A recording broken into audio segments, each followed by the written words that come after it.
Welcome in, everybody. It's a Tuesday night on Texas Football Tuesday live stream. Not just any Tuesday, it is Texas OU week as we plow on towards the 120th meeting of the Sooners and the Longhorns at the Cotton Bowl.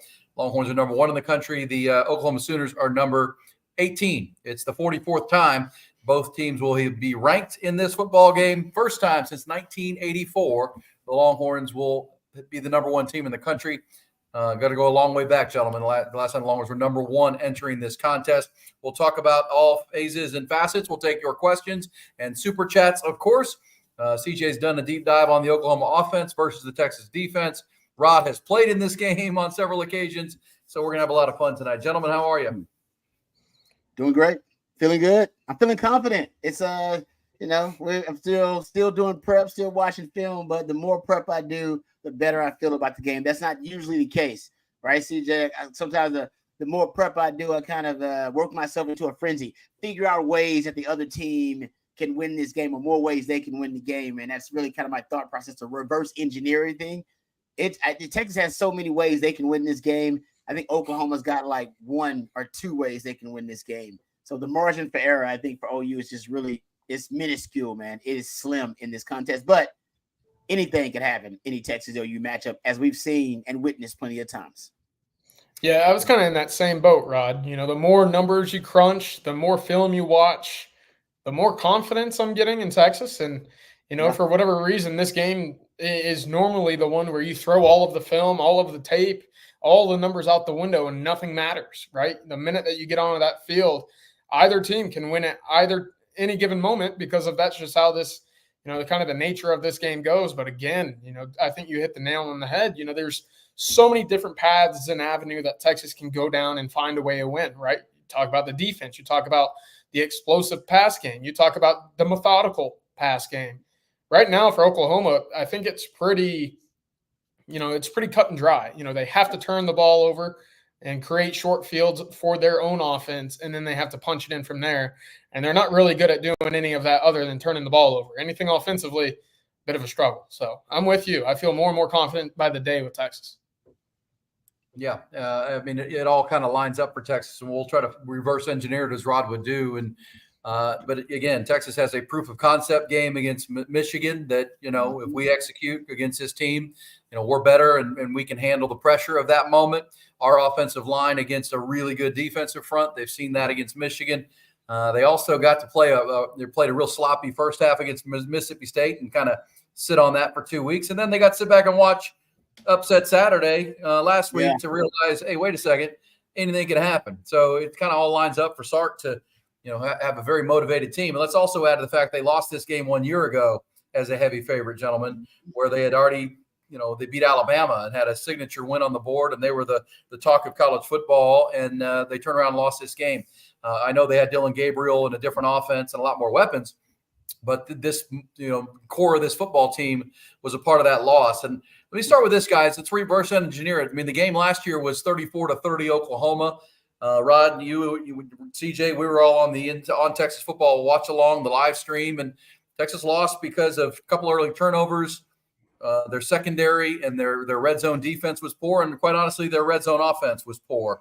I should say their 2-minute defense, but their red zone offense was poor. If you're trying to find that avenue for Oklahoma, guys, it's going to be bend but don't break. Don't give up the big plays. Make Texas kick field goals, maybe force some turnovers and shorten the game. Let's just start with this. From your film study and where we are through 5 games, why is Texas better in the red zone against this Oklahoma defense this year than they have been? And who is it going to be? Is it Trey Wisner running the ball in? Because again, they had 4 shots from the 1-yard line in the fourth quarter of the game a year ago. They could not punch it in. It really became the difference in the football game. Why do you guys think that's different this year? Personnel, play calling, what changes? Because I still have to believe that's Brett Venables' game plan on Saturday. Ooh, that's an interesting comparison, right? When you look at it from this year's to last year's red zone success, the thing that jumps off the screen to me is just straight execution. I think part of that starts with the individual play on the offensive line. There were 2 touchdowns so far this year where Texas probably doesn't score on that given drive or that given play if it's not for Cam Williams just dragging or pushing a running back into the end zone. And then you've seen the individual success on those 6-yard, 7-yard routes where it's basically you and one-on-one with a cornerback, go win it. We've seen it with Matthew Golden. We've seen it with Isaiah Bond. And we've seen a more decisive Quinn Ewers at quarterback as well. I think that's one of the bigger jumps that we've seen with this Texas offense. Is there were times a year ago where Xavier Worthy or A.D. Mitchell would get open early in their route, and maybe it just wasn't, triggering that quickly for Quinn to see daylight and throw immediately, or to anticipate that daylight and to throw quickly. Now you're seeing it. And now, even with maybe not having that rapport with Xavier Worthy, it hasn't necessarily shown up so far in the red zone. And it certainly helps when you can lean on that offensive line with a Jarrett Gibson or a Trey Wisner right now, who have been tremendous in those, hard to gain short yardages. So again, I think if you see Texas in like a 4th and 1, a 3rd and 1, I don't think they're going to get cute like they did last year when they brought in Byron Murphy and Tavondre Sweat. And, on a few of those plays on that goal to go from the 1 where Texas turned the ball over, there were a few missed blocks. And I think that's just the case of not having guys, understand where to be looking on the field at the time. That's not the case so far. And since it's been very successful for the Longhorns. Yeah, I think ultimately they have, Sark has figured out more of an identity in the red zone for him. I've noticed more straight drop back in the red zone than we've seen in recent years, probably because Quinn is, 3rd-year starting quarterback now, right? So you trust him. And to the point that CJ mentioned, that last year guys would get open, but Quinn would be a little bit late at times in the red zone. And I always say everything happens faster in the red zone, guys. Everything speeds up in the red zone.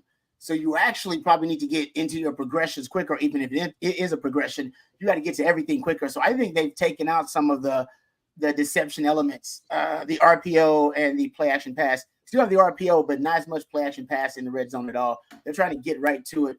Make sure Quinn identifies pre-snap where the matchup is that he wants, and then immediately you can see him in the red zone once Sark engineers that one-on-one with the formation and with the play design.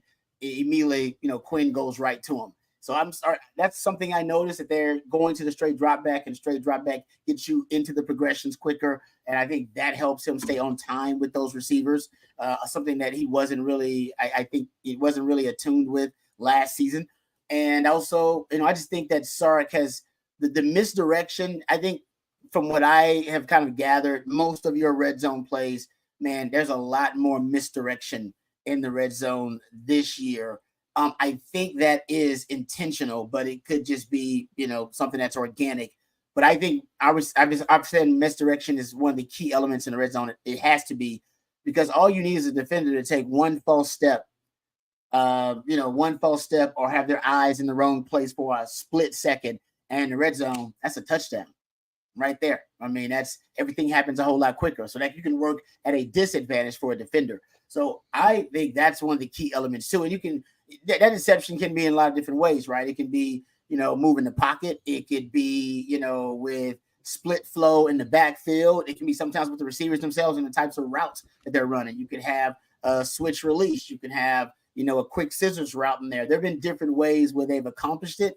But I think that's some of the elements I've noticed. And CJ's right, just execution overall. You can tell it's something they emphasize in the offseason, and you get what you emphasize. Now, Oklahoma, they are, I believe, 12th in touchdown percentage allowed in the red zone. So they're a really good red zone defense. So to your point, E, I guarantee, one of Sark's, inspirations for his offseason obsession with getting the red zone fixed, which, give him props, he did get it fixed, was Oklahoma.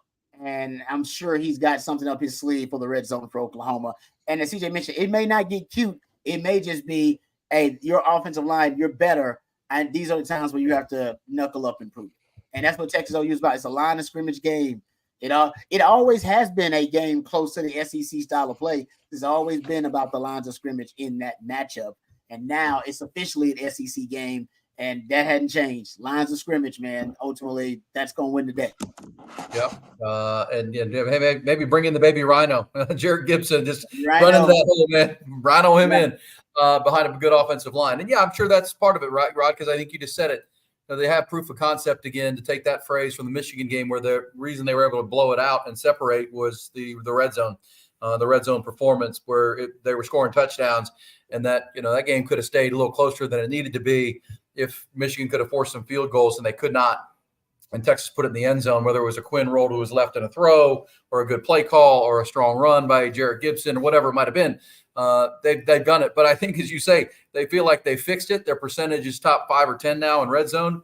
Yep. But I think this is the litmus test. Can we punch it in against Brett Venables, against Oklahoma in this game? Then we'll know it's fully fixed, that we're back to being a good red zone team, which is going to take to go the places they want to go, which is obviously bigger than just Texas OU this coming weekend. Longhorns are a 14-point favorite, or a 14.5-point favorite in this football game, and we'll talk about all the angles. CJ, you've been doing deep dive on the Oklahoma numbers. I know I've watched them pretty closely this year. You've now looked into it. It's really a bad offense. I mean, for Longhorn fans on here on the On Texas Football channel, I mean, numbers don't lie. I mean, numbers can be shaded and moved to create an argument where you want it to. But at the same time, after this many games, 5 games in, Oklahoma is lower ranked than every offense Texas has played, except for Louisiana Monroe, who's 129. Oklahoma's like 122. They've made a quarterback change, but man, it's not just the quarterback in that offense. CJ, what have you seen? Oh, well, it's no Lincoln Riley, to put it, simply, right? They don't have a Heisman level quarterback. They don't have a 5-star level quarterback that's running the show right now. Well, I guess they did, but it wasn't what they expected from the 5-star. They don't have a good offensive line. They've seen that already with 4 different combinations of starting offensive linemen so far this year. The running game is absent, and they're down 5 wide receivers. And I don't believe Deion Burks is going to be playing this weekend for Oklahoma, as is the case for Jaden Gibson, Andrel Anthony, Jalil Farouk.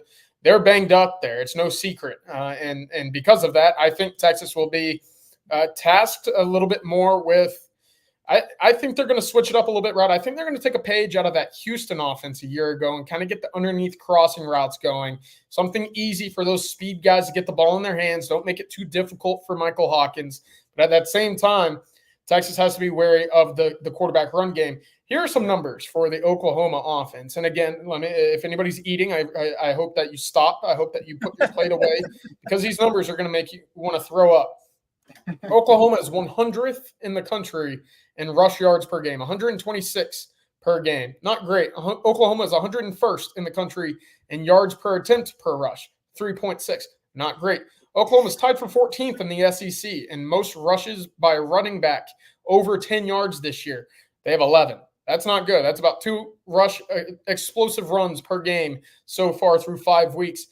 Oklahoma in the red zone, actually not bad. Issue is they don't get to the red zone all too much unless it's because of a turnover there. When Oklahoma has to drive the field, meaning they have to go 80 yards or 75 yards or more, pretty bad. And that's, again, coming in with the offensive points per possession. They're outside the top 120. So speaks a little bit to how poor they've been able to sustain these drives right now. I'm looking at third down offense for the Oklahoma Sooners, and this is the biggest discrepancy and the biggest advantage that you will see for the Texas Longhorns. Oklahoma's 129th out of 133 teams in red zone and third down conversions. Wow. They convert at 26.9%. Under Michael Hawkins, I did the math earlier today, they're 4 of 20 when he's facing an SEC team on third downs. Pretty bad. That 20% would be 132nd in the country. Guess where Texas sits right now on third down conversion rate defensively? 8th at 27.8% allowing on third down conversion. So if Texas is able to keep Oklahoma behind the chains right now, you might as well go ahead and start warming up if you're the Oklahoma punter, because you're going to have a busy day in this game. And it all stems from Texas dominating and keeping the chains long for Oklahoma here in this game. That's the big key. And right now, they've yet to show it against a Tennessee team with a good defense and an Auburn team with a pretty solid defense. Texas, fortunately, with a good defense as well. See, I love those numbers. And so to me, what CJ's telling me is that they can't march down the field on a long, sustained drive. That's going to be highly unlikely for them. They're going to need a chunky yardage play, or they're going to need Texas, and this is the test with a Michael Hawkins, to either give up a play because of a scramble drill. That's something Texas has not really been tested at. This guy can scramble. So a scramble drill on a passing down, if Texas eyes are in the wrong place, you can extend the play. That could happen. or if missed tackles in the open field on a quarterback that can move like a Michael Hawkins, or hell, anybody for that matter. They don't have a lot of elite, explosive, dynamic skill guys because of the injuries at wide receiver and in the backfield, but missed tackles. So it's going to be something that's almost self-inflicted, I feel like, in order for them to be able to move the football against Texas. Now, I think they are going to try to generate explosive plays. I think they have, I think it's like 8 pass plays of 20-plus yards on the season. And if I'm not mistaken, I believe half of those have come with Michael Hawkins playing quarterback. So they're generating something more. And this is the question, too. What's the improvement for this young man from that last start to this start, right? That'll be his second start of the year. That's his second start of his career, correct? Remember we were talking about that with Arch Manning and CJ. We were all amazed at now he's a prodigy, by the way. All right, so I won't say Michael Hawkins is on Arch's level, but the improvement from start 1 to start 2 was exponential, right? And what's the improvement for this young man from his first start to his second start with a bye week to get comfortable in the offense, to get familiar? That is one of the things I can't really quantify one of the question marks that I think ultimately could work in their favor if the young man comes out and plays really well. Because Texas just hasn't, they really don't know what to expect. Not a lot of film out on him, but I think he had 10 completions. I went back and looked at it in that Auburn game. Went back and tracked it. He had 10 completions in that game, right? 5 of those were over 15 yards. 15 yards or more. You know what I mean? The offense is not a good offense. It is not at all. But he may have a little something. You know what I mean? He may be able to be a catalyst for them in some ways. And they don't need a lot. They're winning with defense. The defense, as we'll talk about, that's how they're going to win games. The offense just got to not screw it up. Don't lose the game for them. That's why turnover margin, they're top 5 in the country in turnover margin. So don't lose the game. All right. And can you stay on the field long enough to keep Sark offense off the field and limit possessions for Sark? That's really your number one goal. That's why the Jeff Lebby game plan was so brilliant. It really wasn't about him trying to get a lot. If he would have got a lot of rushing yards, per carry, that'd have been great. But it really was about ball control and keeping the ball away from Texas and limiting possessions. And they did a brilliant job of it for 3 quarters until Texas separated. Now you need Texas has to, they have to be compliant here, essentially, because they have to have self-inflicted wounds. They have to miss opportunities like drop balls. They got to have some turnovers. And if that happens, then this formula could end up working and getting you into a knockout, drag-out fight in the fourth quarter. But if Texas can avoid turnovers and avoid negative plays and avoid the self-inflicted wounds, I don't think Oklahoma is just good enough to play with them for 4 quarters without those splash plays on defense and some explosive plays of some sort on offense generated some way. I'm just not sure how they're going to do it. But this young man said he might be able to do it because we just haven't seen a lot of him.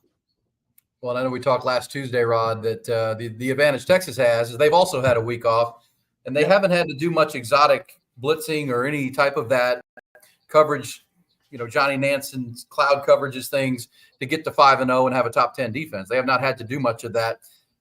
They can spring that on the young Michael Hawkins too. They have the advantage of he's only in his 3rd start, and we're going to show you some things you have not seen. We have not put them on film yet, so you can't have seen them because we haven't shown them yet. Those are the kind of things I think Texas can respond to. But again, I do think it comes down to, they're in 5 games for Texas. There's 2 examples. If you execute as you did against Michigan, where your offensive line dominated a very good front outside of some early penalties, and you execute in the red zone, you separated and you won that game comfortably. The Mississippi State game is the game you're talking about, Rod. That's the game plan that Brett Venables would like to have. Shorten the game, limit possessions, get 20 minutes of time of possession in the first half, make it a ball game, get your crowd believing, half the crowd at the Cotton Bowl believing this can be. But it goes back to something CJ said for me, because I was just watching one of the national shows before we started. I think it was CBS Sports with our buddy Brian Jones and that team. And they were giving Brian hell because, Oklahoma's won 8 of the last 10 of these games, right? But CJ, in 8 of those 10, this is 2023 or 2013 through 2023. That was the end of Mac Brown. That was Charlie Strong. That was Tom Herman. And you just mentioned the name Lincoln Riley. Whatever we think of Lincoln, they have the decisive offensive and quarterback advantage in every one of those games. So there was one where Colt McCoy showed up and beat an Oklahoma team out of nowhere. There was a game where Charlie Strong, after losing to TCU by 43 the week before, showed up and beat an Oklahoma team that ended up in the playoff, for crying out loud. But in all of those games, Oklahoma's had the decisive advantage at quarterback and an offensive mindset, an offensive identity, as Rod's talked about.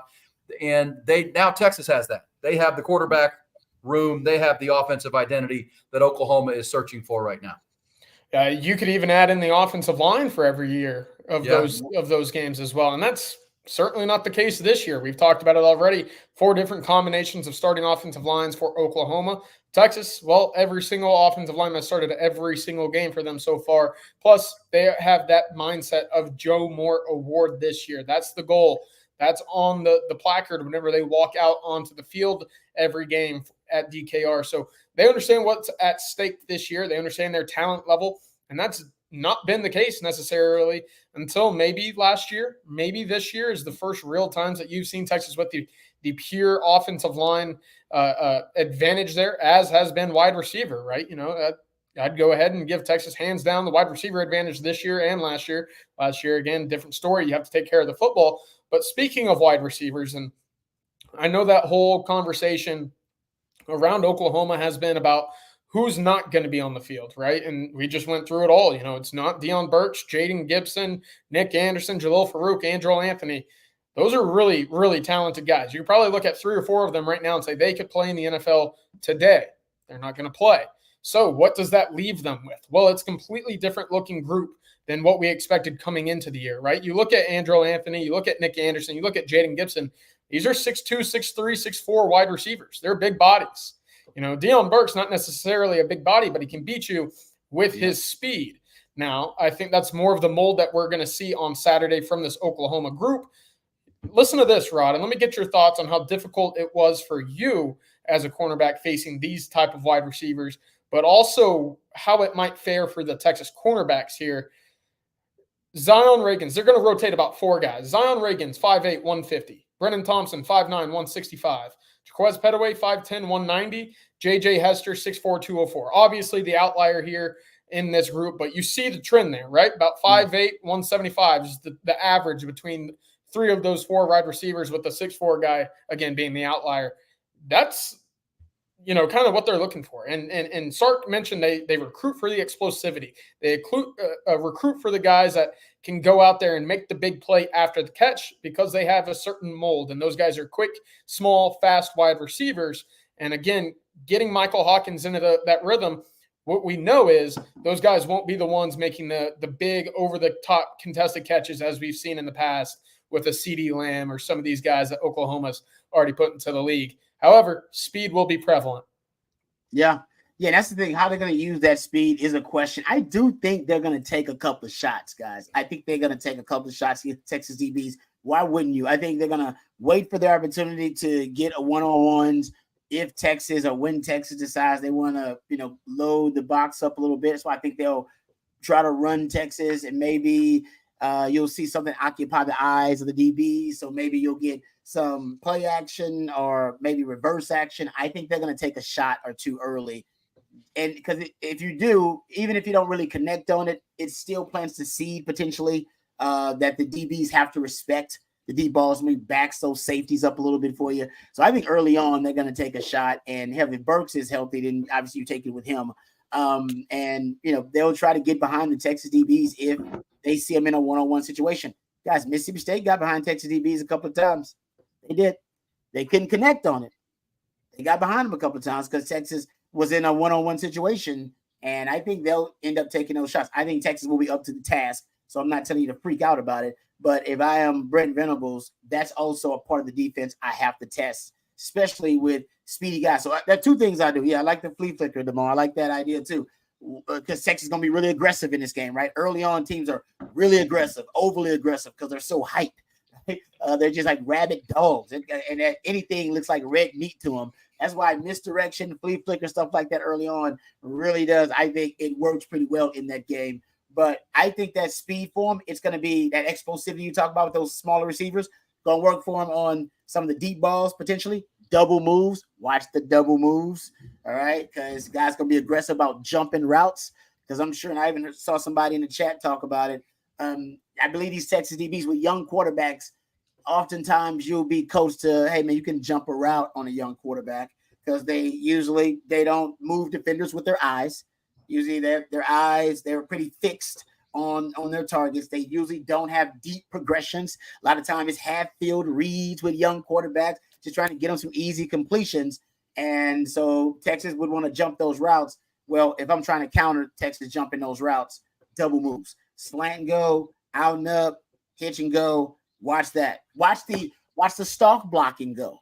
Texas scored on it twice against teams. I think Ryan Wingo scored on the stalk blocking go, and DeAndre Moore scored on it. Oh, it's great in this game. He faked the little wide receiver screen and stalk blocking go. Boom. All you need is DB's eyes in the wrong place. So I think that's some of the stuff. If I'm Brent Venables early on, that's some of the stuff I'm working in. Because that can be easy schemed open throws. But to your point, I think the two ways those receivers can hurt you, obviously the deep balls we talked about, but then getting them on those wide receiver screens or those quick hit throws, those smokes, and if Texas misses tackles. Now, Texas has not missed a lot of tackles, but on the edge, different types of athletes in the SEC, if they miss a couple of tackles with those types of guys, it could be a problem. Those guys are twitchy. They're twitchy. Yeah, twitchy.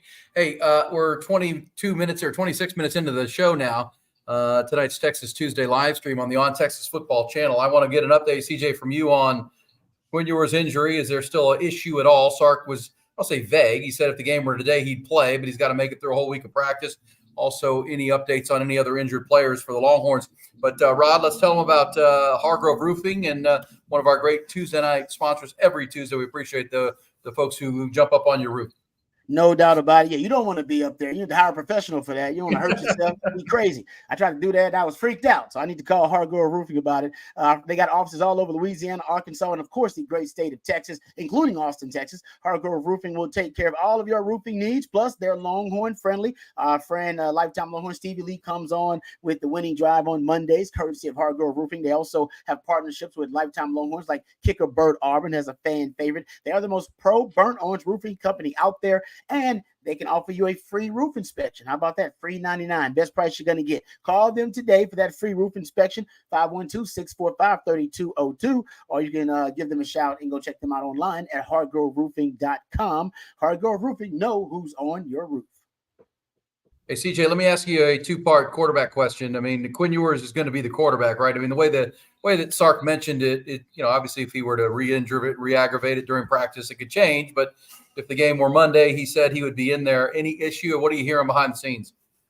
Yeah, it's full steam ahead for Quinn Ewers so far. I've not heard of any setbacks, anything that might hinder him from being fully healthy. Of course, I think if there's a game a week ago, he would have played. If there was a game 2 weeks ago against Mississippi State, which there was, and it was a desperately, needed game for the Longhorns, he would have been on the field for that game. I believe that 100%. He's good to go. I think that everything in practice has been leading him up. Kind of in that slow ramp up period. You don't want to force him all the way back too quickly, but you want to get him to the point where he can carry the load and go 4 quarters if need be. And so far, the Texas staff has done a good job of getting him fully ready to go. He's been throwing more and more each day. He's throwing a lot Tuesday afternoon or Tuesday morning, excuse me. He practiced and threw all 3 days during the bye as well. So Ewers will be healthy. He will be on the field. He will be trotting out the Texas first team offense. However, and this is where the luxury of having Arch Manning comes in. If there's a flare-up, if there is something that hinders Quinn from having, that full, range of motion that you need to play quarterback, Texas will have that full confidence to go out there and make the change for Arch Manning. However, again, this is Quinn Ewers' team, and he's going to be the one leading the way for the Longhorns on Saturday. Hey, Rod, let me ask you my quarterback question this way. Same thing, because the one thing I've heard from a lot of Longhorn fans this week is rust on your quarterback after a month off, right? He's played 2.5 games pretty much 2.5 games, and then has sat getting healthy. I'm sure it'll be an intense, pretty week of practice, grip and rip it against the best of the ones. But if you're Brent Venables and you have a quarterback who hadn't played in a month, what are you showing him? And if you're Sark, how are you trying to ease him back in and get him back into some rhythm in a game of this magnitude? If I'm Brent Venables, I'm going to try to throw something at him. He hadn't seen that Sark hasn't really prepared him for on film. It can be the smallest of things, but I want him to, to have to process something pre-snap almost every down, if possible, early on. Because for Quinn, just in case there is some rust, all right, if you're Brent Venables, hey, man, you want to showcase that rust, and giving him different looks that'll force him to process post-snap, that always helps. Now, the thing with Quinn is Quinn gets rid of the football.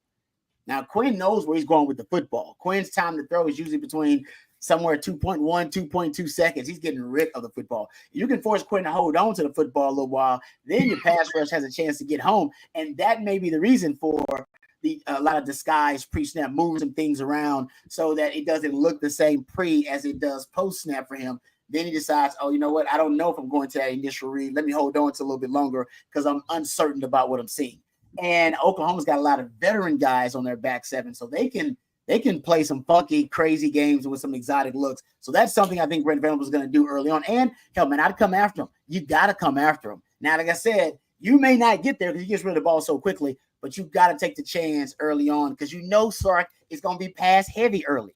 Sark's going to be pass heavy. In big games, Sark, he tends to lean toward the pass anyway. Early game, early down pass rate. So Sark going to probably be 65%, early down pass rate. So you're going to have a couple of shots. Now, these early down passes are usually play action passes, RPOs, screens, very quarterback-friendly passes that may not necessarily give you a chance to get to the quarterback, but I expect him to come in there and try to hit Quinn, even if it ain't necessarily to get the sack.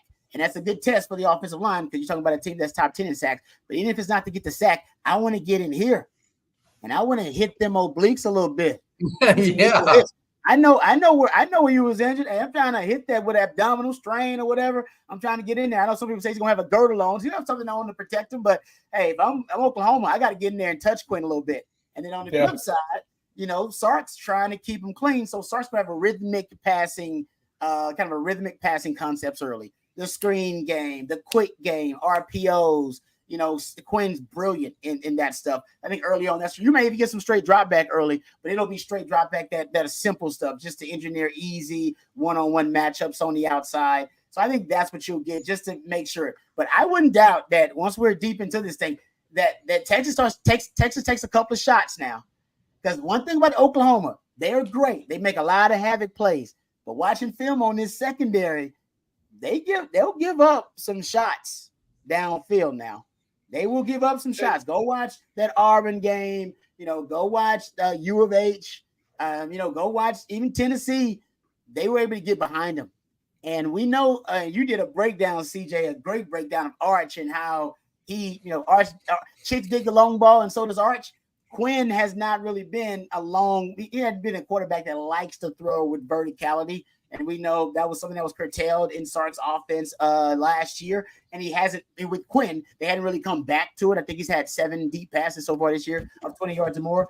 This may be the game it comes back. Remember that 2021 game where Casey Thompson came out just slanging that thing deep? I think he had 8 deep shots in that game. They were chunking it deep. Obviously, Texas lost the game. I wouldn't doubt at one point when Quinn gets warm that they take some shots against Oklahoma. Engineered shots ready to go. Because if Tennessee and Auburn and all those schools can get, or U of H can get behind Oklahoma, Texas certainly can. There's some interesting numbers with the quarterbacks here that are going to be pretty underlying when it comes to the grand outlook of this game, right? You look back after those first 2 possessions that ended up in interceptions for Quinn Ewers a year ago. I think that was the best we'd ever seen him. Right? Didn't he rattle off like 19 straight completions? It was a Red River shootout record, in terms of consecutive completions in a row. He was tremendous, leading the way, finding ways for Texas to eventually take the lead in those late second to third to fourth quarters. He found something there, and I think you're going to see Texas kind of resort back to what was working there. And it wasn't a lot of those down the field chunk plays. It was the intermediates, it was the screen plays, it was the short stuff. It's everything that Quinn does. If you're Oklahoma and you want to blitz Quinn, here's what my issue. That asks you a lot of your cornerbacks to defend fast wide receivers until that pressure gets home. And maybe it does, right? But we've seen Quinn get the ball out early. And for 2 seconds, that's not a lot of time for your edge rushers to get around a Cam Williams and a Kelvin Banks to get up the field and pressure Quinn Ewers. Plus, we saw that against Michigan, right? They have probably a much better front seven than what Oklahoma does in terms of guys that are NFL ready to get after the quarterback. I have no issue saying that, even though our Mason Thomas has been tremendous for the Sooners so far this year. There's not another guy like a Barham or a Stewart that they can complement each other with on either side while having, the studs in the middle like Graham and Grant. So if Texas's offensive line provides time and there's blitzing, again, we've seen teams have success moving the football. Auburn had 530 yards of offense against Oklahoma. That's Peyton Thorne, a guy who just lost his job 2 weeks ago. That's not all that inspiring, I would say. On the flip side, and this is where I think I would defend Quinn Ewers, you got to play a cover one robber. You got to play almost, a cover two look with those cover two guys not playing completely over the top. You kind of want those guys, I'll put this in a visual perspective for those at home that play Madden or NCAA. It's man coverage across the board, but you got two deep high safeties that instead of playing 20 yards back, they're playing at 10. They're playing for the 15-yard range, right? If they get beat deep, that's fine. But know where Quinn's strength are right now, and that's in that intermediate underneath 20-yard, kind of range right now. On the other side, Michael Hawkins, Rod, holds onto the football longer than any quarterback in the country so far. That tells me he's not quick to pull the trigger. He's not very decisive with where the pre-snap determination is supposed to go. 3.38 seconds is how long he holds the football for. And that's even with a bad offensive line in front of him. He looks to scramble. If that's not there, he's not turnover prone yet. But he does look to scramble on 27 true pressures per PFF. He's ended up scrambling for positive yards on 12 of those. He's taken 5 sacks. He has 11 pass attempts. Here's what you do with that, right? You got to make sure that those David Bendas, Leon Galafals, Anthony Hills, they got their eyes on the gap integrity in front of them, and they fill where they need to go to not allow him to get up the field with the legs, because that's what will hurt you. No question. Let's also add to the fact that two key defensive backs are out for Oklahoma. Justin Harrington and Jaden Rowe are both down and won't play. So not just wide receivers, their defensive back room a little leaky, and that's part of why their rank, Rod, on defense for Oklahoma's down where it's at, like in the 40s.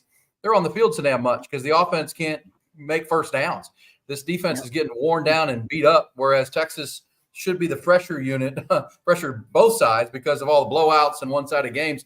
Oklahoma's defense has had to carry them to this point, and they're taking some attrition on that side of the ball. I'm sure that's not lost on Sark and his staff to try to, wear them out further in this game on what's going to be a pretty hot day. It's be cooler than I think we've seen, but it's still going to be warm come kickoff at 2:30 on Saturday. Hey, Rod, tell them about the hat you're wearing, a little duck camp action, another one of our great Tuesday night partners. Yes, sir. Excited, of course. Got some duck camp gear coming to the house pretty soon. That new fall collection. I'd encourage you guys to go check that out for yourself at duckcamp.com before everything's sold out. They got some really good stuff, but it does go quickly. Duck Camp produces premium outdoor goods for the outdoor spirit in all of us. Duck Camp is dedicated to providing the best outdoor goods so you can outdoor good, whether you're an avid hunter or you prefer fishing, or you're like me and you like to hang out around the campsite and you prefer the camaraderie of the campfire. Duck Camp is a brand that understands the culture of outdoor living and the good times and good friends that come along with living an outdoor lifestyle. So give them a chance. Duckcamp.com. Trust me, folks, you won't regret it. They have great hunting gear and fishing gear, but also just fashionable stuff that's really cool, because I got some of it in my closet, and I don't do a ton of hunting and fishing, but I'm starting to enjoy my Duck Camp gear. So check it out for yourself. Duckcamp.com. That's duckcamp.com.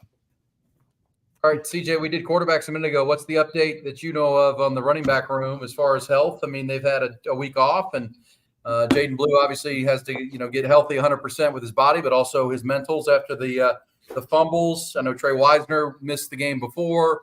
Jarrett Gibson, we feel pretty good about the health of the running back room entering the game on Saturday. Yeah, absolutely. I think Texas is in a good spot with their 3 main guys right now, Blue, Wisner, and Gibson.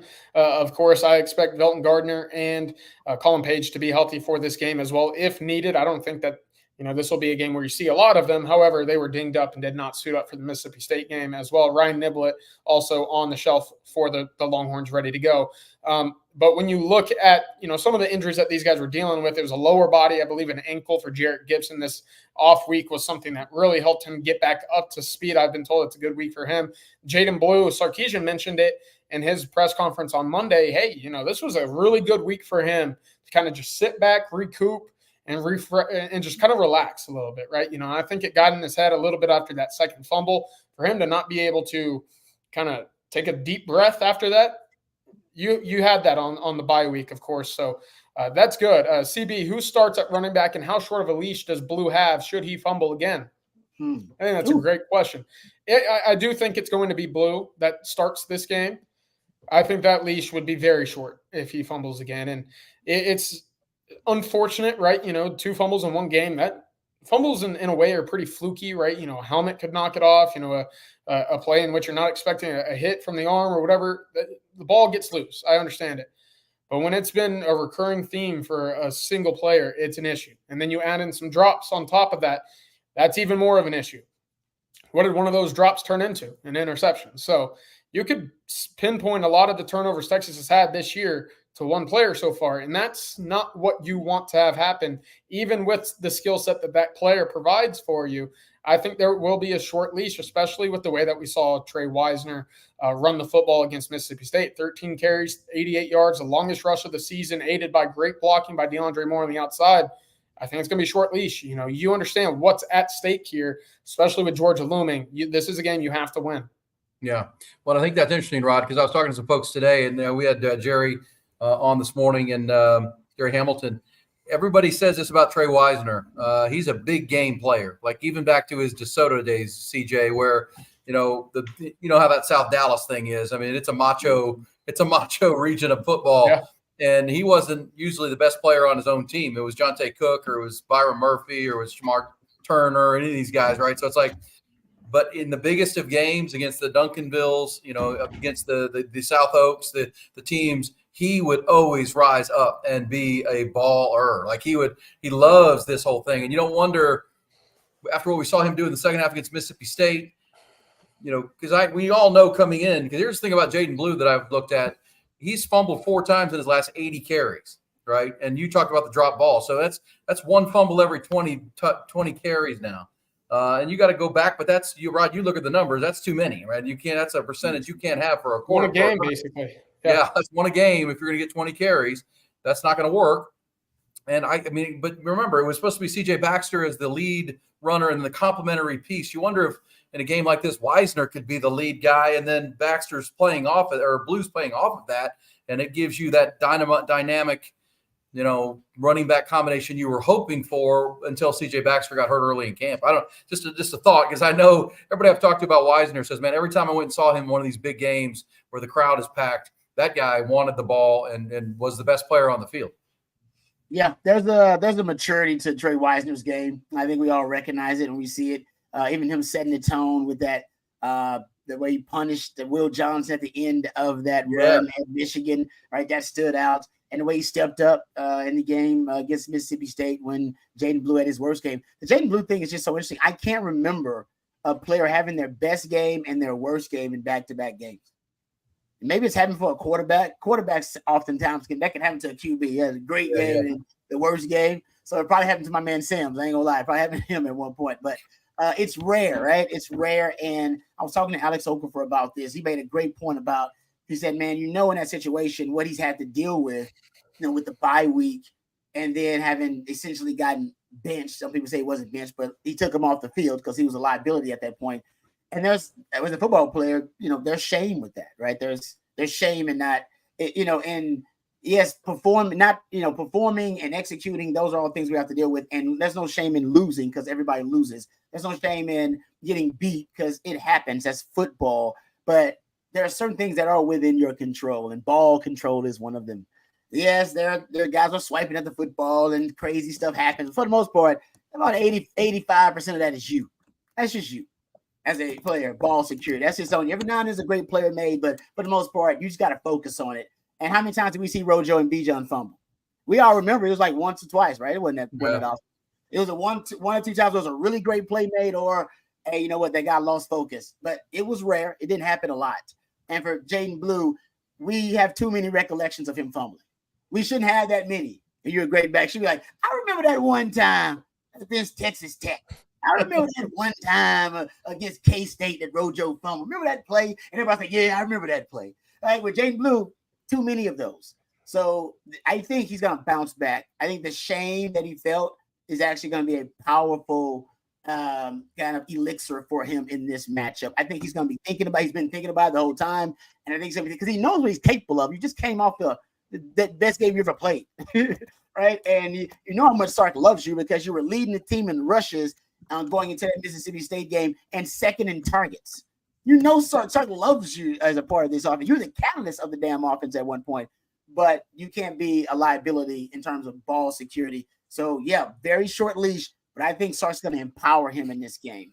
And I think he's going to use him early and often, and I think he wants to get Jaden Blue going and establish, I still trust you, man. Everybody has an off game. You got to be accountable. That's part of the culture of this program, is like men being accountable for their actions. That started with Sark, and that's from everybody, and includes when you fumble the football, when you got penalties, being accountable. Yep, it was me. I will be better. No excuses. And I think that's the way Jaden Blue has approached it. If he fumbled in this game, I would be very disappointed. And then I would officially have the stance, he's got a problem. The NFL probably already thinks he's got a problem. But after this, the NFL scouts will put it on their data, their sheet and evaluation. It'll be a big star right there. Ball security issues. And I don't know if nothing will drop your draft stock more as a running back than ball security issues. CJ, your thoughts on the running back rotation in this game and how it plays out? I mean, he who runs the ball wins. We've already established Oklahoma doesn't run the ball well, but Texas still has to generate rushing yards. I mean, it might be the first year Sark doesn't have a 1,000-yard rusher if we look forward. I mean, it's certainly in the first 12 games of the regular season, but how do you see this rotation working if everybody's healthy in a perfect world for Sark?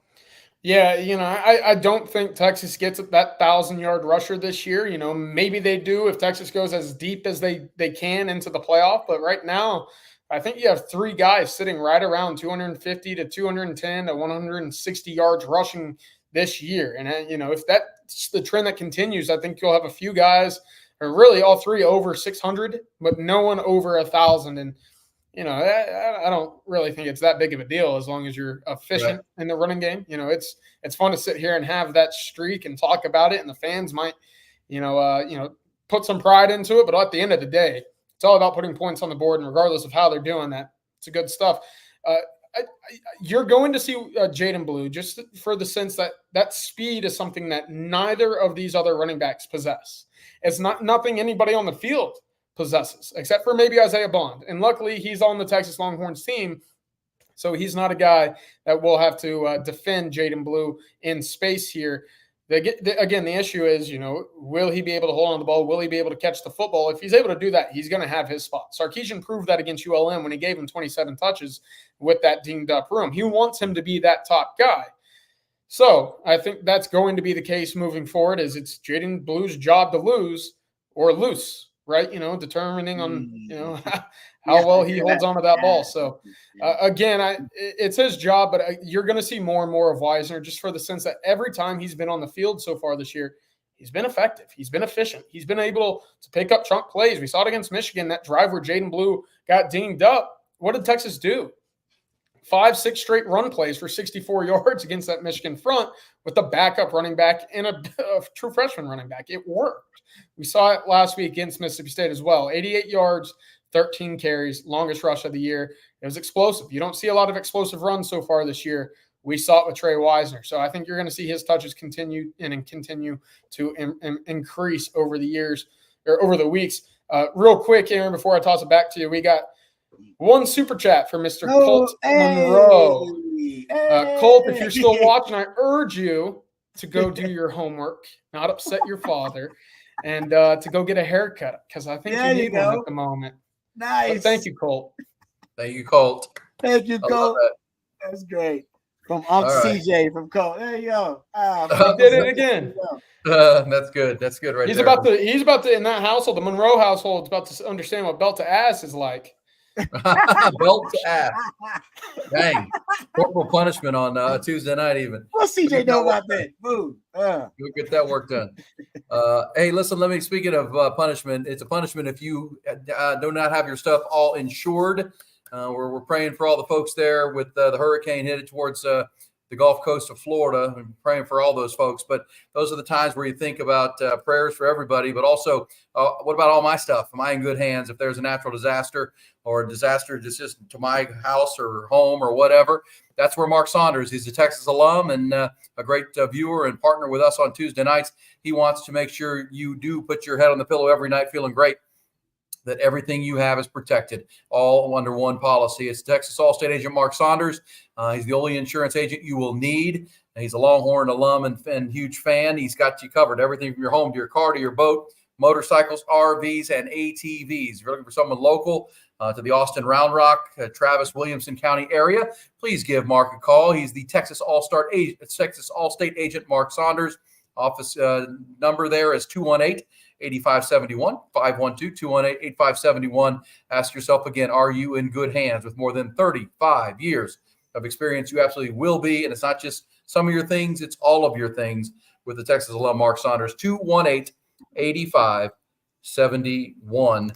That's all important stuff right there. And I believe it's now the All-State Red River Showdown. Am I right about this? That's the big new corporate sponsor. Oh, so hey, maybe they'll have some decent Wi-Fi for the first time in this series' history. Holy cow. I don't know if y'all have ever experienced this, but the minute you step foot into the Cotton Bowl, it's like a black hole of service. You'll come back out in 4 hours, and whatever else happens on the outside world, you'll figure it out then, because you won't have a clue what's going on when you're at that game. That's for sure. Yeah, there could be a hurricane coming, and you wouldn't know it, right? Once you get in there, Where that goes. You have no clue. Oh man. Well, I'm up in the press box, and they actually, once you get text me, CJ, I'll send you the press box Wi-Fi. See if that'll work once you get into the building, and then you'll have it. That's the way that's got to go. All right, so good stuff right there. We got Robert Pope with a super chat. Thank you, Robert. Awesome. Thank you for that. Double mug, bro. Double mug, bro.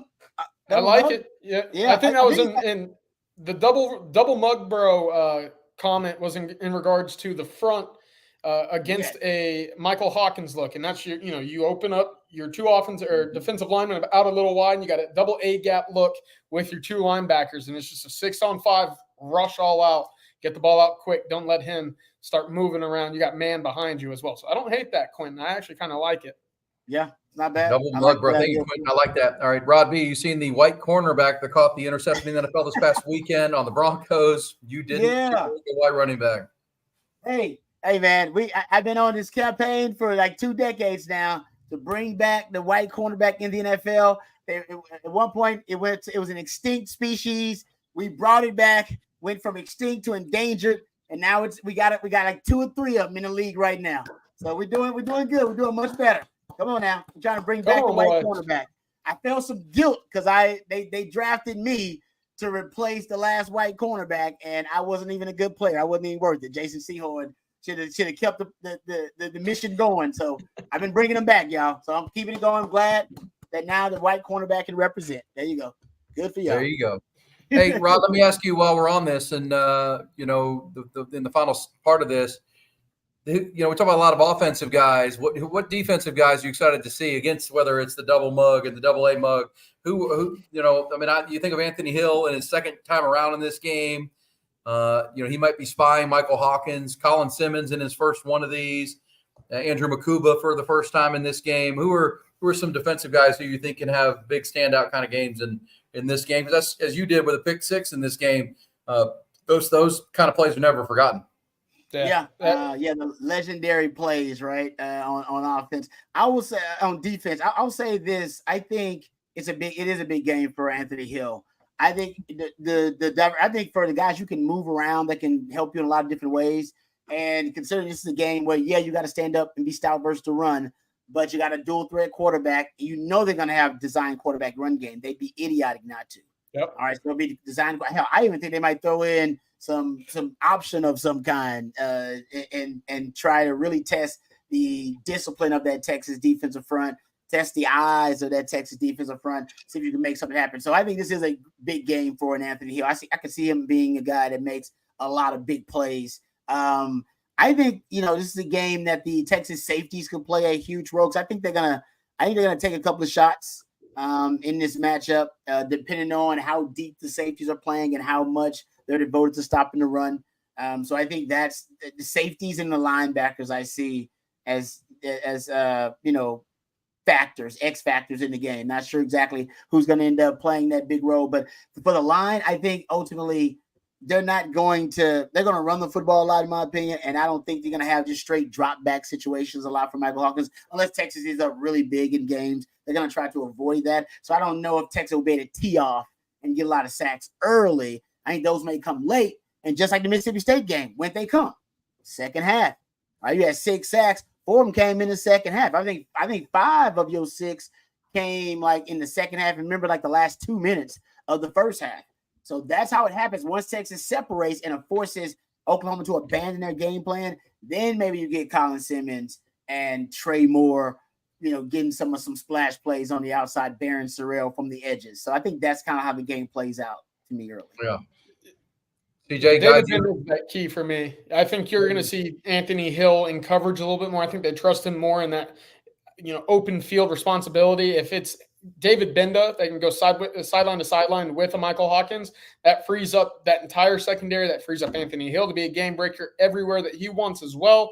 And it also, Rod, I think that Aaron, I think we're going to see more linebacking blitzes. This is going to be where Johnny Nansen starts to put his fingerprints on this Texas defense. Jacob Manu, I go back to him all the time, 6.5 sacks last year as a 5'9.5", 5'10" linebacker at Arizona. We've not seen the linebackers unleashed all that much this year. This is the week to do it.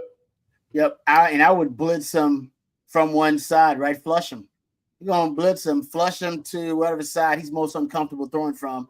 So if flush him to his left and have him throwing that way, he'll look for it as a natural out because he's a young player. So he'll see the pass rush coming from one side, and you can almost predict or almost force him into your pressure or predict where he's going to be flushed from the pocket. So I like CJ's idea about that. Maybe the way Johnny Nansen breaks tendency.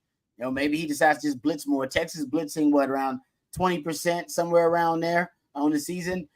I could see it upped against a really young quarterback to speed up his process a little bit. Yeah, I remember standing on the roof of the press box. This CJ's back when you could get on the roof of the press box. They don't let you up there anymore since security restrictions. But I remember watching Vince Young's first start in this game when he was a redshirt freshman or whatever, and they lost 12-0, and Adrian Peterson ran for 200 yards. Bob Stoops brought the corner blitz over and over, and you could see it coming. Here it comes again, and Vince never really processed it. He could never pick it up, and over and over and over, and the crowd would start to go, "Oh, here comes the corner." From his backside. Yeah, and obviously 2 years later, Vince was running up and down the field and shredding those guys. But that's, to your point, CJ. That's a freshman quarterback. I mean, he's bringing you a spark to an offense. It's a mess, but there's a lot of things he hasn't seen at this speed in this game in college football. Yeah, 100%. And again, it's all about confusion. Come out in a certain look, certain front. To start the game, flip it upside down on the second drive. Do it again on the third. Don't let him find ways to exploit certain looks in the Texas defense. Throw everything you can at him. Even if that means that Georgia has everything that you want on tape, right? You got to win 1 week at a time. You can't look ahead at a game that you aren't playing yet, hoping that you save something for that one unless you win the one that you're playing ahead of time. So I'm all for it. Go out there, find a way to win this game, and find ways to confuse the young quarterback immediately. That's the recipe for success, because so far he's not been too turnover prone. Just more than that, he's third down prone. He can't convert on third downs. Yeah. Okay, we got to get this out the way real quick because Robert sent another super chat, and I don't know if Robert's serious. He just made me drinking some tequila tonight. He said Horns 8-3-0-1 as AP number 1 versus OU. With that said, I will shave my head if we don't hand half a hundo. Love the show, fellas. Oh man, Robert, I don't know how your significant other feels about you shaving your head for us, but we appreciate the dedication. And you ain't got to shave the head for us. Hey man, it's going to take a little while to come back.